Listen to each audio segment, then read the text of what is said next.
And welcome to another edition of Top Rope Talk. Let me get this music going real quick. We're on a brand new platform. We are coming to you live on Riverside.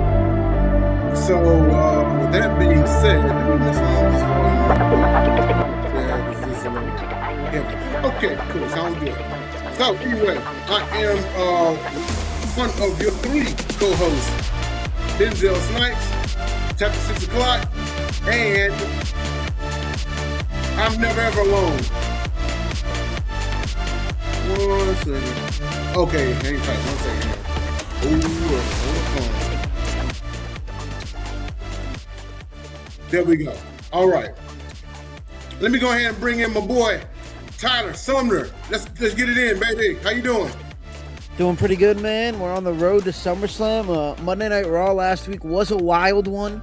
We found out a lot of stuff. Can't wait for Sean to join us here in just a few minutes to talk about this and get down to business, because what's there not to love? I mean, the man on my shirt is ready to go through hell and high water. Literal hell, if you know what I'm saying. Yes. No, absolutely. So, you know what?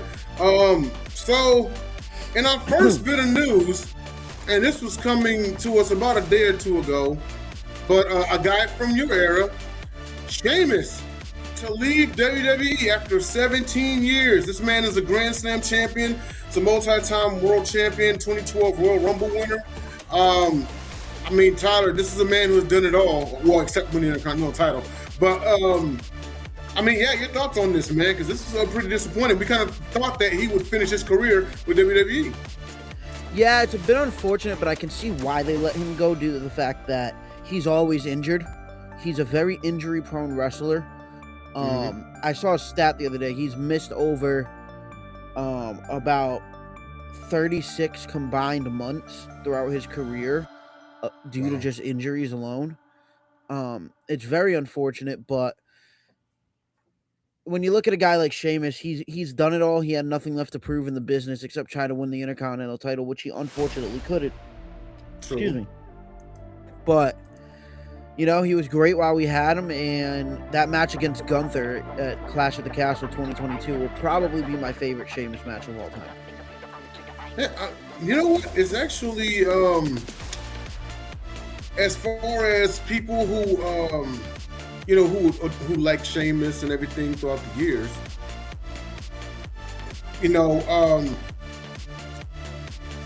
I would say probably my favorite match. Actually, no, I can't put this in a favorite match. This is just a funny moment. Was WrestleMania 28 when he won the World Heavyweight title from Daniel Bryan in like 3 seconds. Like 18 seconds. Like that right there was crazy. But also the three-way dance with him, McIntyre, and Gunther for an Intercontinental Championship. It was WrestleMania 39. Yeah, that's got to be up there also. Yep, that was a great one as well. All right, well, we're going to go ahead and let's see. We'll get it on to our SmackDown results from last Friday. So, Sami Zayn really thought that he was just going to mosey on to SummerSlam as the champion, right? And then, now, SmackDown General Manager Adam Pearce, in which I'm just going to go ahead and call him the WWE General Manager. Maybe just give him the whole brands and all of that. Yeah. He's WWE General Manager, okay? And Nick Aldis, he's on his way back to the ring. But he told Sami Zayn, that's if you can make it to SummerSlam, because these two men, Main Event Jey Uso and Cody Rhodes, they're going to meet up tonight. And then the winner will face you Monday night, which is tonight. Yeah. So with that being said, we had that go on. Melo and Trick officially signed for this coming Friday for the U.S. title. Your thoughts about last Friday's SmackDown? Yeah, so I was actually at work. I was unable to catch SmackDown because I wasn't out of work in time. But due to you guys texting me and keeping me up to date, it sounded like it was a pretty good show. I have a theory that tonight on Monday Night Raw, and we'll get to this a little bit later once Sean joins, but it is in Chicago. It is in Chicago, and we know a certain someone who's from Chicago, Illinois there, my friend.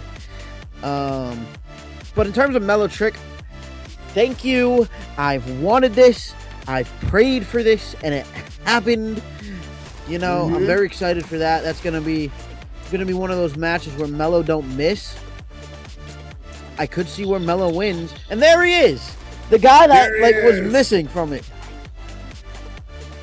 What's going on? The music is way too loud, brother. Okay, hang tight 1 second. It actually was. That's crazy. Okay.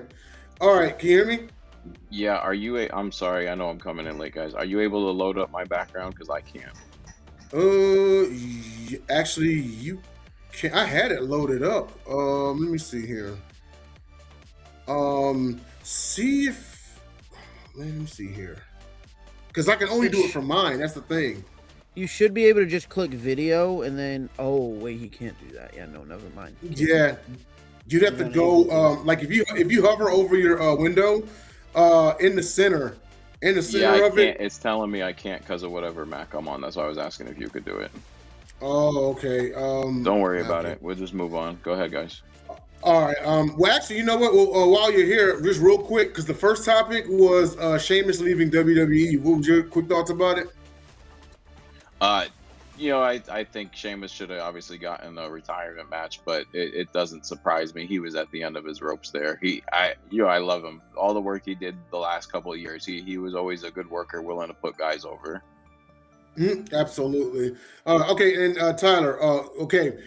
You told the world, Trick Melo, that's what it is. But you know what? Are you a little surprised that this matchup is happening this Friday and not at SummerSlam?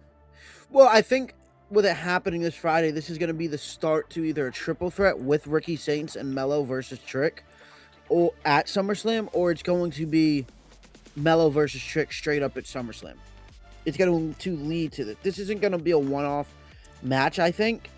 But I'm excited to see what happens Friday. But more importantly, right? Cody Rhodes defeating Jey Uso tells me that Cody might be winning the title tonight. Okay. I hope to God not, but there's a reason why I think it's going to happen. And we'll get into that when we talk about Monday Night Raw here in just a little bit. Okay. All right, then. And then also, Sean, your thoughts on the results from SmackDown last week, notably Cody Rhodes defeating Jey Uso to earn that world title shot tonight for the WWE Championship, and then Melo and Trick now for this Friday. Yeah, so I mean, it's interesting here, and I've been on it for a while. The Usos seem to be the outliers on this bloodline story. They're layering this thing where Uso continues to fail now. They haven't really addressed it with Roman yet. Roman does not come out with the Usos. We've seen and Jimmy both get taken down by spikes or distractions from Solo without any help from Roman and Fatu. So I'm interested to see how this layers into the bloodline story. In terms of Rhodes, and I told you guys off to the side, my hot take for tonight is CM Punk is going to come back and cost him the title. I really hope that Sammy is holding on to this belt and it's not a 10-day champion thing, but it wouldn't surprise me either, right? Because we've done this before with McIntyre and Rhodes just to make it look like we were going a different direction originally. Right. Excuse me. So I think that, Sammy hopefully retains, but because they are who they are, I could see them going the other direction with it. But then I think if you do that, you're also leading into some sort of multi-man match at SummerSlam for that belt. In terms of Trick and Melo, we all want to see it. It'd be interesting. I don't necessarily know that Melo will be the one to take the strap off him, but hopefully this will elevate Trick for his next line of opponents. Agreed. No, absolutely. I still say that there should be one more contender in there. You got to throw in one more because, don't get me wrong, Melo Trick is always exciting. Melo Saints and Trick, but at some point in time, you got to throw somebody else in there. I'm still waiting on that. We'll see what comes about. But moving on here, and that is our Raw preview for tonight. So how about this? 3 championship matches to be held tonight. We got the WWE Championship, Sami Zayn against Cody Rhodes. we got the Women's Intercontinental Championship, Sol Ruka against Raquel Rodriguez. And for the World Tag Team titles, Braun Breaker and Austin Theory get their rematch, get the Street Profits. We'll start with Sean and get your thoughts on what you think is going to happen. Yeah, so I mean, it's interesting, right? Because you really hope that Sol Ruka's reign is not coming to an end here. So maybe this is where we start layering the end of the Judgment Day finally. But if Raquel takes this, you're actually re-strengthening the Judgment Day for another run. So it'll be interesting to see what they do. But I think kind of like Sammy, I would hate for her run to end so soon. Street Profits, hopefully they'll hold on to it. But, again, where is Bronson Reed at? And I don't know if you all have seen some photos. This man has lost some weight. He has hit the Jacob Fatu plan. He did. So it'd be interesting to see when he's ready to come back, because it seems to be on the horizon. So, I mean, we could be looking at a big Raw tonight in terms of CM Punk, Bronson Reed. You got a lot of returns on the horizon before SummerSlam. But I think most of the time, for most of these matches, they'll all hold the belts. All three champions will hold the belts. I don't think you're going to see any title changes. Okay, all right, and then let's see here, Tyler, your thoughts, and then also, what do you think is gonna come out from Oba tonight? Yeah, so I will wait to get to my main man. As you can see on my T-shirt, WWE once again takes my money. Not surprised. But in terms of tonight, me and Sean actually think of very alike right now. CM Punk is screwing Cody Rhodes tonight. Woo! Punk, we're getting heel Punk. Nice. I like it. In Chicago. Again, Roman not advertised for the show is interesting. But now let's get into the man who is literally probably going to break the cell with Brock Lesnar inside. Like, this cell is not going to stand up by the end of the night. I can see that. I just want to see the image of Oba bloodied up. I just want to see Oba bloodied and just standing there like a monster. And in terms of the title match that he addressed, I don't think Oba's pulling double duty anymore. Because he did say last week, the title match can wait. The title will always be there. I can go for that when I want that. I think Oba's going to win, going to get a title shot later down the line this year. I could see it being at Money in the Bank possibly against Roman, and that's where he fails to beat Roman. And then the Rumble happens. Oba wins the Rumble, calls a shot at Roman. Because for me personally, them making this booking decision with going with Brock Oba inside Hell in a Cell, not having Oba do a title match, and then them waiting to do Oba Roman, seems to me like they know that they're not getting The Rock for Mania. Interesting. And that the backup plan is Oba Roman for Mania, which I will be sold on that. I mean, you guys know me by now. Anything with Oba, I'm sold on it. Yeah. I'm sold on the guy. But it's going to be definitely interesting. I would love to see, maybe Oba get his get back on Brock tonight if Brock comes out and Oba lays out Brock tonight, like return the favor. Because last week Brock took out Oba, and then one of the funny things that I found last week with the whole segment was when Oba was going to issue the challenge, and he said to him, "You say I call you names behind your back. Well, you're standing in front of me, and you're still a bitch." Like, I love that last we know he's defiant. Go ahead. Like, to call Brock Lesnar a bitch straight to his face is woo. After getting assaulted by the man. Yeah, and getting back up like, can't put me down if you don't try. Yeah. So, yeah, I'm very excited for what Monday night... It feels like TKO let their foot up off the gas a little bit, and Triple H is now, like, taking over the wheel. He, like, pulled one of those Fast and Furious heists of the vehicle now.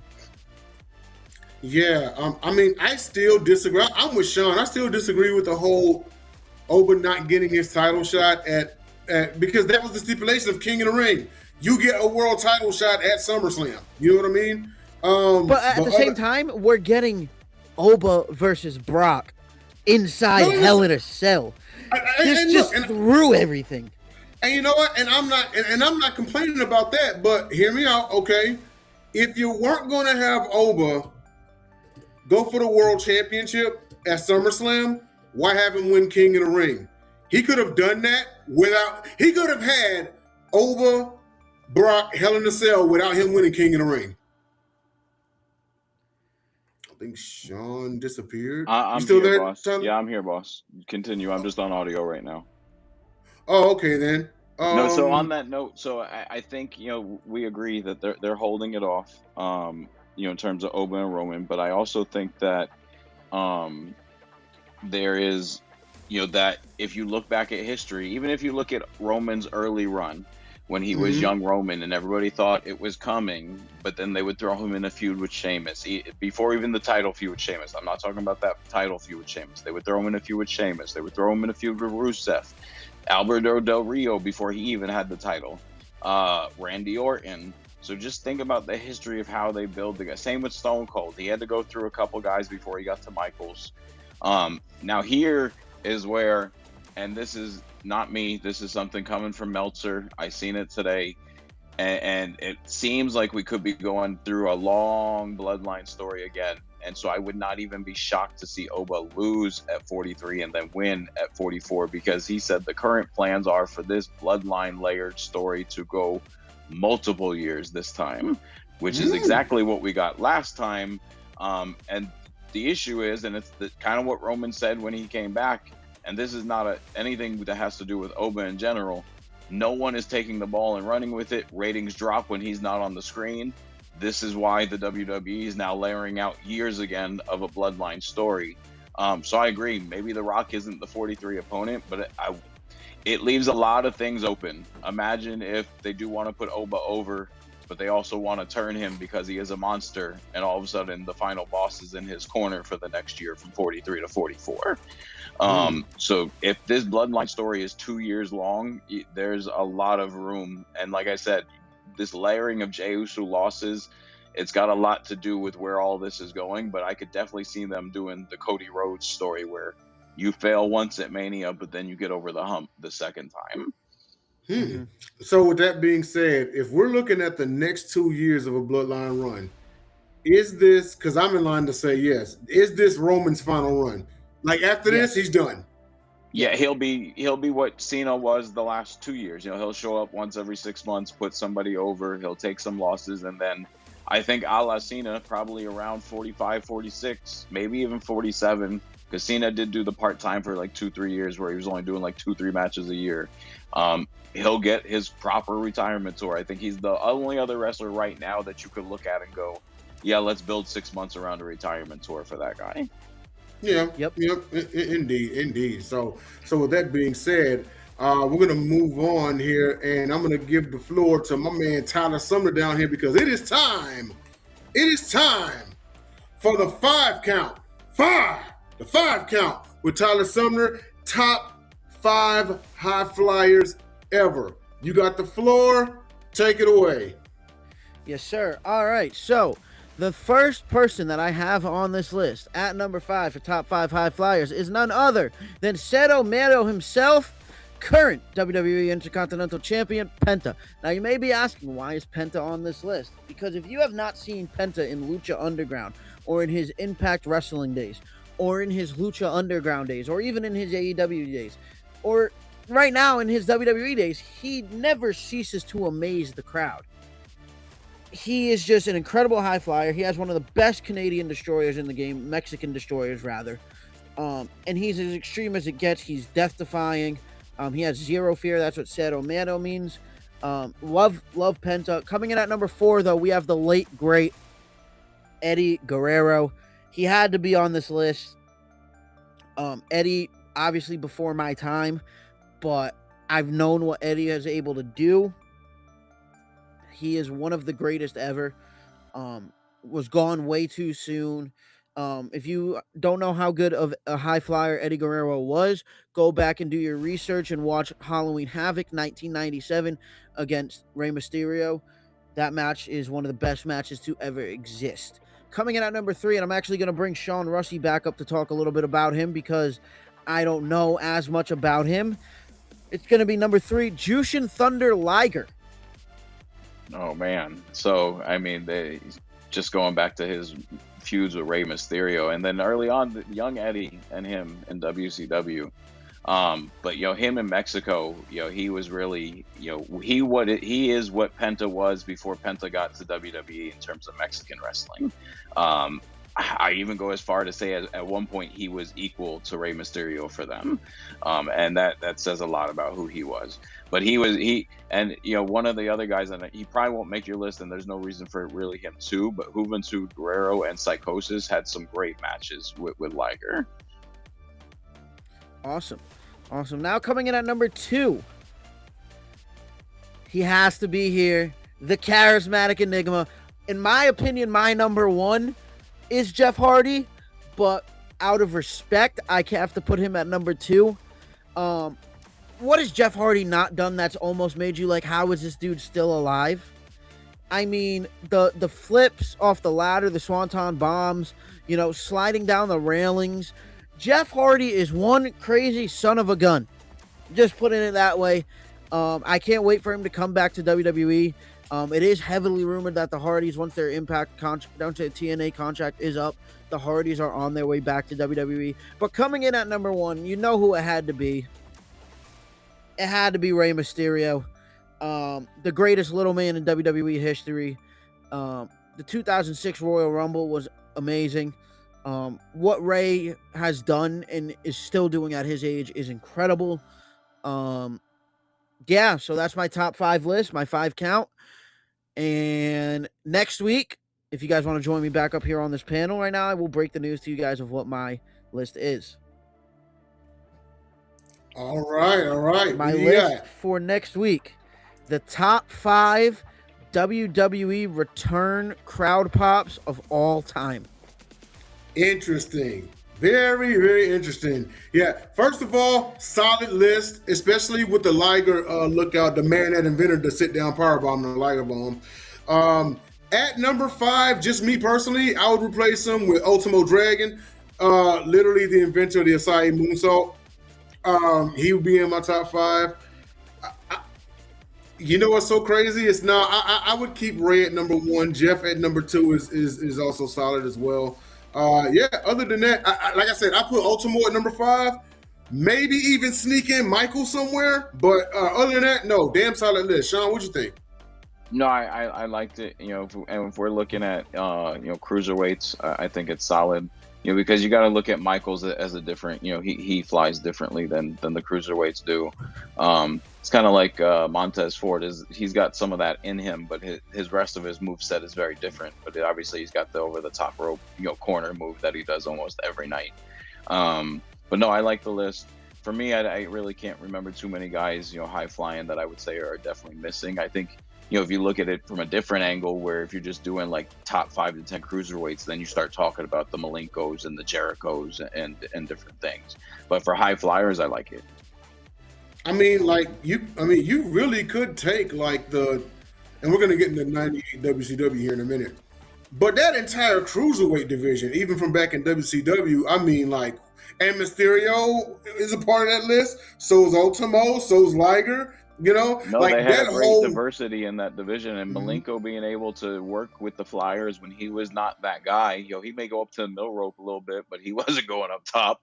I don't think he even liked heights. He was about as athletic as Bret Hart. But he was very good in the ring. Fundamentally, kind of very Gunther-ish in terms of the fundamentals. But he could stay with any of those guys despite them being high flyers. Yeah, and that's not to say that Malenko wasn't an athlete. Again, he's about as athletic as Bret Hart. It's not saying that Bret Hart's not an athlete. He was athletic enough. Michaels is clearly the better athlete. Now, it's not saying that Michaels is not technical, but clearly the better technical wrestler is Hart. You know what I mean? I would argue between the two Hart brothers, Owen was more of the athlete than Bret. Yeah, 100%. And I think if you're looking at flyers, Michaels and kind of now I'm drawing a blank. But guys like Michaels are a little bit of a different class in terms of flying around. Rob Van Dam, that's what I was looking for. I wouldn't. He jumps off differently, but he does like the Michaels. That he would climb to the top, do the crossbody out of the ring. So I would put them in a different category of guys that fly. My other honorable mention that I had, AJ Styles. Woo! He probably should have made the 5. That's man, dude. His X Division matches, uncanny. But like it just, I have to put Penta in my 5 just because you have to look at what Penta did in Lucha Underground specifically, the shit he did. You know, you have to look at his Impact career, his AAA career. Penta's one of the best high flyers to ever do it. Yeah, no, absolutely, and not mad at the selection right there. So we're gonna go on to our final segment, and that is Sean Russey's Enter the Vault. I meant for a smaller font, but whatever.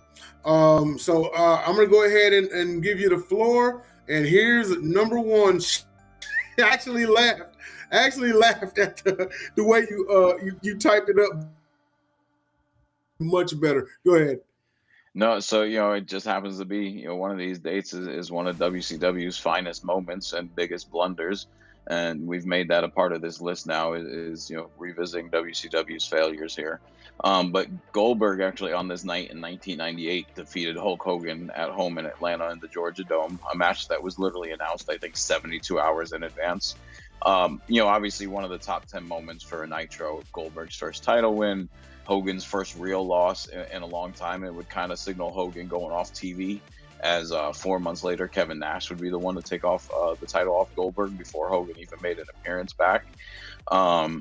But then also you gave away this match for free, which at the time, we had pay-per-view, and the buy rate for Goldberg versus Hogan would have probably broken every WCW buy rate record that they had at the current time. Any thoughts on that before we move on? I've actually seen this match. It's one of the very few Nitro matches that I've ever seen in my life. Yeah, it's one of Goldberg's longest matches to date. Hogan did his thing, sold, and then obviously, we ended it pretty quick. But the trash in the ring kind of spoke for what everybody really thought, even in Atlanta, about him winning that match. I will tell you that I do agree. They could have put this on pay-per-view. Because if you recall, that Sunday was WCW NWO Bash at the Beach. And that was one of their flagship pay-per-views. Starrcade was their Mania, but Bash at the Beach was in their Big Four, if we want to give them a Big Four, and War Games was obviously in there as well. But in terms of, they could have done something where similar like with Cody and Oba, if Oba had been on the main roster longer, but Saturday night was his first shot at a real guy, right? That Saturday night main event. He loses, but he loses so close that he deserves a rematch. That's, because you had the streak going at the same time, you had backed yourself into a corner, and Goldberg can't lose that match. So that's the one reason you can't have that match on a Mondays, because he hadn't lost yet, and there's no way you're blowing the streak on a Nitro. That would have even been a bigger blunder at that point. But to have them switch the title on a two icons match, instead of a pay-per-view, it was like you said with Bash at the Beach 2.5 weeks away, was just a bad mistake on their part. Yeah, absolutely. And I actually was editing and I accidentally showed it on the screen. I'm going to give you the floor again for the second one that happened on July 6th of 1985. So the second one, we have Tito Santana beat Greg the Hammer Valentine, and the reason this is marked is this is the first time the Intercontinental Championship would change hands inside a steel cage. And honestly, if you think about it, that title is not defended that often in a steel cage. I know we've had a few here and there, but that's I would venture to say there's probably less than 20 changes of the IC title in a steel cage. So it was, but that is the very first one, was Tito Santana becoming IC champ July 6, 1985. Most definitely a classic match here, and this thing is all over the place. Anyway, most definitely a classic match. In fact, in order to remind me of, if you recall, the Intercontinental Championship was decided in Elimination Chamber. Ryback won the title. We don't talk about him. We don't talk about that guy. What's wrong with what's going on with him? What happened? We just they pushed him too fast, and he didn't have mic work. That's the one difference that Oba has going for him early. His mic work is better than even young Roman's was. Part of that is because Vince was scripting Roman, and that was a problem. But but like you said, Jay, the accent covers up what he is weak in the mic work, because it's the delivery. Yeah, So he's got a little bit of a difference there, but it's Ryback is the same kind of horror story that you look at with Oba. When you push someone too fast, you're yeah, gonna not only have the fans turn on them because they understand it doesn't make sense, but then that's true. especially if the mic work isn't adding up to the ring work, then you've got a boring champion. And the Yeah. biggest thing Ryback had was a chant. He wasn't Daniel Bryan with a yes chant, because Daniel Bryan could talk. He was Mhm. Ryback with literally a chant, and that's it. You didn't want to hear him on the mic. He needed a Paul Heyman, to be honest with you. Yeah, he did, absolutely. I mean, I'd always said that Ryback was the Ultimate Warrior and Goldberg having a love child. You got Ryback. I remember when he was in the Nexus as the Cowboys, Skip Sheffield. Yep. And then they had to rebrand him, and when they rebranded him, let's make him like a Goldberg type. He's gonna run through everybody and such, and like kind of like what Oba's doing right now. Oba's taking on like some 175-pound dude, and then he crushes him. Oh, okay. So after 4 weeks of that, let's put two 180-pound dudes in front of him and such. And at some point, it's like, all right, let's have him fight somebody real. You know what I mean? And that's how I kind of went from there. I mean, I wasn't mad at him as Intercontinental Champ. I'm just of the volition that I don't think it was entirely Ryback's fault why he wasn't more successful. If Ryback was in this era, do you think he would have been more successful? No. No, Nope.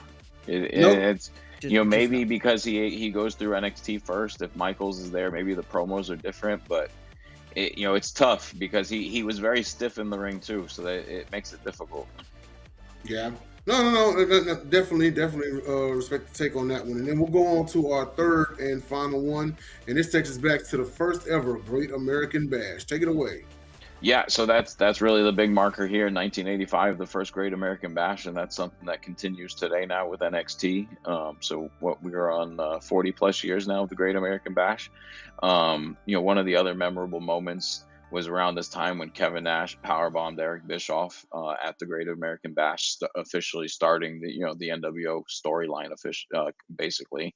But this one was Dusty Rhodes versus defeating Tully Blanchard in a cage match for the NWA World Television title, and that's how far we've come. The main event in 1985 was for the television title. Now we've got enough wrestlers and enough titles that every PLE someone is defending a heavyweight championship. Absolutely. I mean, a classic when you figure, and I actually would say that back then WCW had a big five because you figure it was Super Brawl, Great American Bash, Bash at the Beach, Fall Brawl, War Games, and Starcade. Yeah, and that but was really it right early on, because you only did those couple, and you had the Clash of Champions like twice a year. Yeah. And then once they expanded, kind of around the same time that WWE had introduced In Your House, then all of a sudden you got Hog Wild and Road Wild and Sold Out and all these other events that they made essentially because of the NWO. But they also, everybody was expanding their pay-per-view reach at that time from one every couple months to one every month. WCW was the first one to do that. And like you said, Bash at the Beach, and after that it was Bash at the Beach, Fall Brawl, which was their War Games. And then you had World War III, which was their Royal Rumble, and then Starcade. And that was really their big four. The only thing I didn't like about their Royal Rumble, I understood they were trying to be different, but you had essentially the entire roster in the match. Literally the entire roster, because it was 60 guys. It was 20 per ring, and then once each ring got down to 10, then you got it down to a Rumble. Then you got it down to 30. It was like, Jesus, you thought the Rumble was long. Now, the only better thing like this is kind of they did it the way we do these gauntlet eliminators now. Everybody's already in the ring to start, and they just ring the bell. Yeah, pretty much. So it was better than seeing 60 entrances, but it was just such a, even if in its best form, it was a convoluted match. It was. I mean, with World War III, interesting thought. Every winner of World War III at some point in time has been a member of the NWO. In 95, it was Savage. 96 was Giant. 97 was Hall. 98 was Nash. And then that was it. like it went away. World War III just kind of went away after '98. You know what I'm saying? Yeah, when they decided just to do 2-3 heavyweight title shots in a show. yeah, pretty much so. But everyone, that is our show live on this new platform. Thanks everybody for tuning in, and we see we got Monday Night Raw coming up, we got the World Cup coming up. I know I'm gonna have two screens going on here, but thank everybody for tuning in, and we will see you all next week for more Top Rope Talk.